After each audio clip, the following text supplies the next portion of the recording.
Manual for Cultural Heritage Disaster Risk Mitigation. Examples for cleaning soiled paper materials. This video shows an example of how to clean materials that were damaged or soiled in natural disasters. Here, we are handling single sheets or materials several sheets in thickness. Please prepare a dedicated workspace for this process. Do not use a room where people eat or do daily work.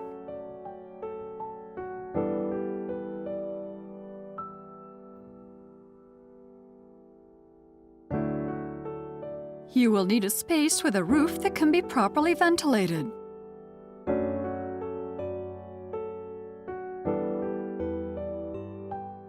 On the work desk, spread and fasten blue sheeting as necessary.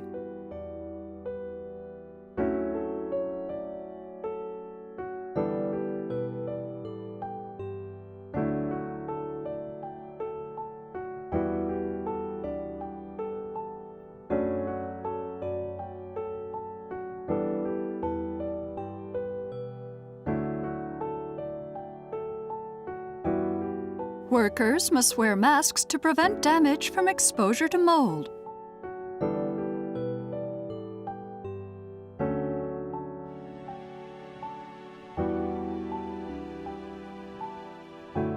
Wear clothes that can get dirty or wet, as you will be using water.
Check the condition of the material.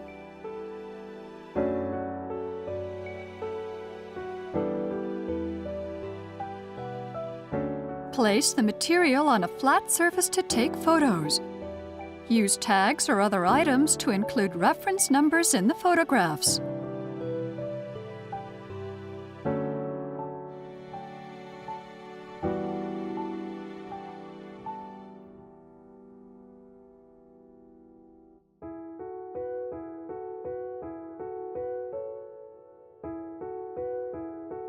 Use a brush to remove dust and dirt on the material.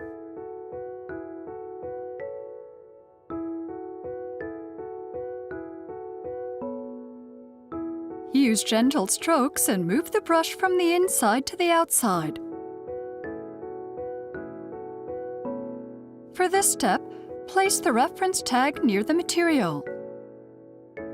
Make sure the tag is not separated from the material during this process.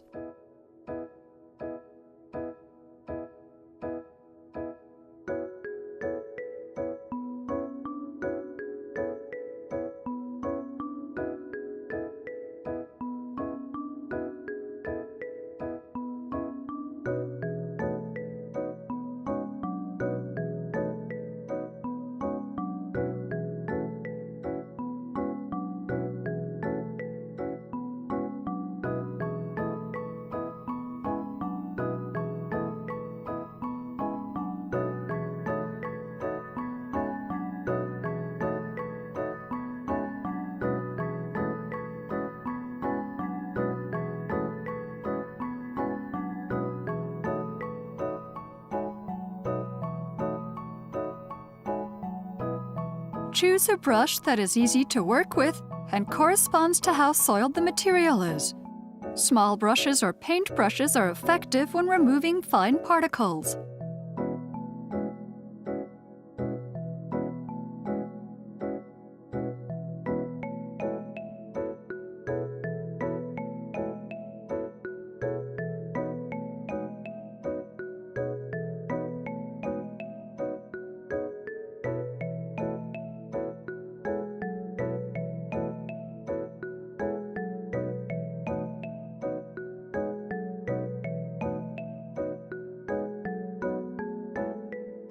Use a painting knife or spatula to gently peel off parts that are stuck together. Do not try to force apart pages that are heavily stuck at this stage.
If there are hard lumps of dirt that are difficult to remove, use a bamboo stick or needle to loosen them.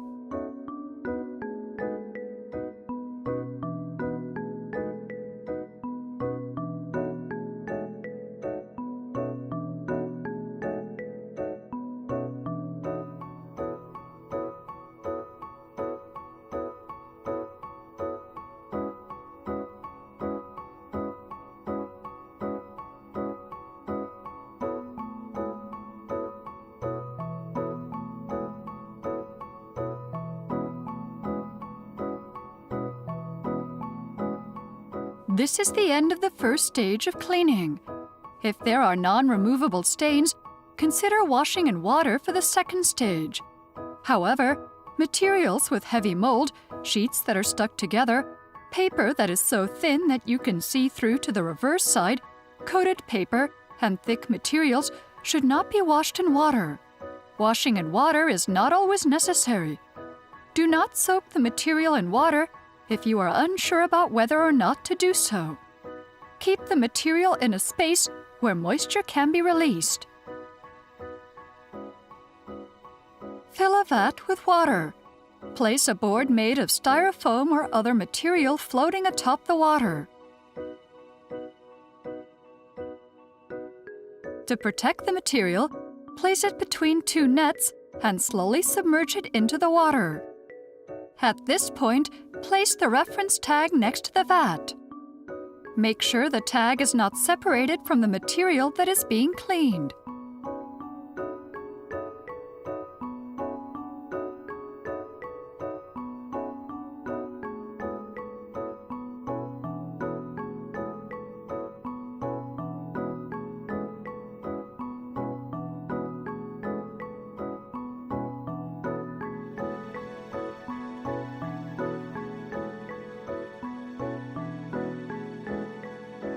Using the nets as protection, use gentle strokes to remove the dirt with a brush.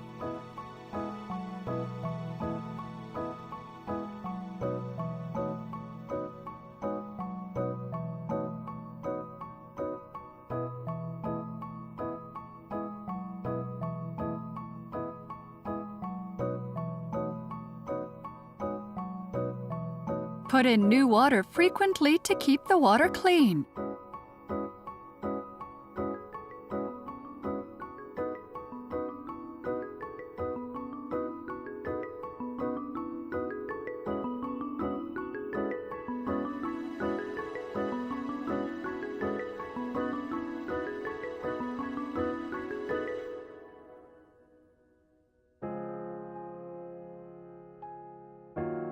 Slowly pull the material out from the water.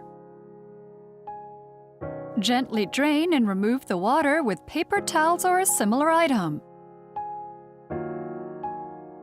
Here, we are using a super absorbent chamois towel that is suited for this purpose.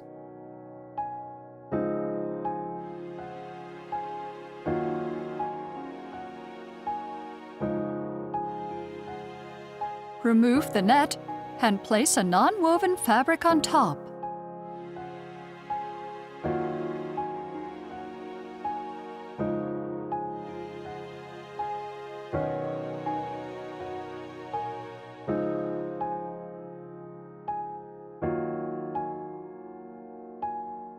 Turn the material over and place a non-woven fabric on the other side as well.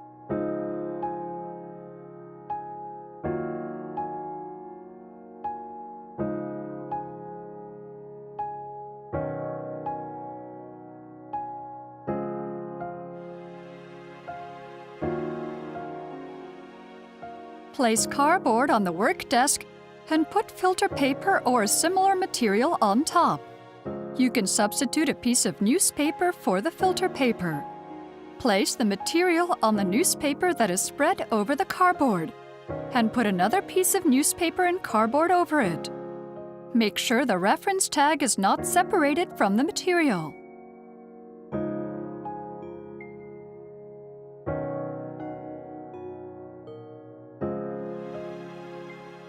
Filter paper can be used in a similar manner. Put the filter paper on the cardboard, place the material on the filter paper, and put another piece of filter paper over it. Repeat this process, stacking the cardboard and materials placed in between pieces of filter paper or newspaper. Move the stack to a drying place and place a weight on top.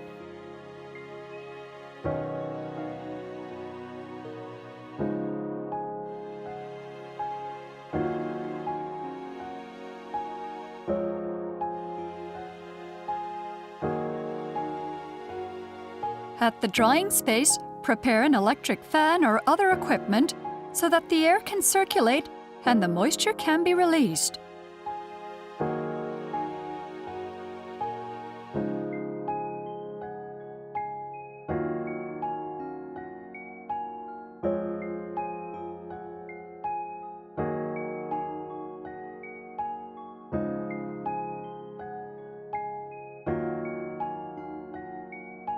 When the material is completely dry, remove the weight and move on to the organization stage.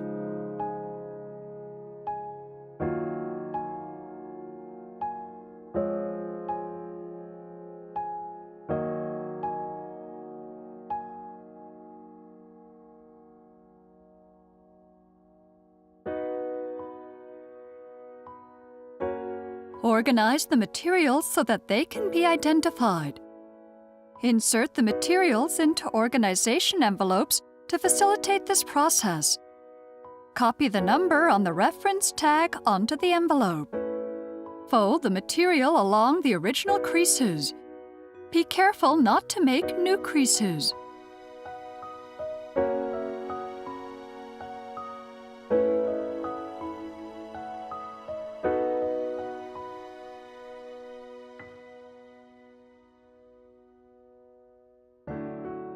Consult a specialist if you have any questions about this procedure how to repair or fumigate materials, or other issues.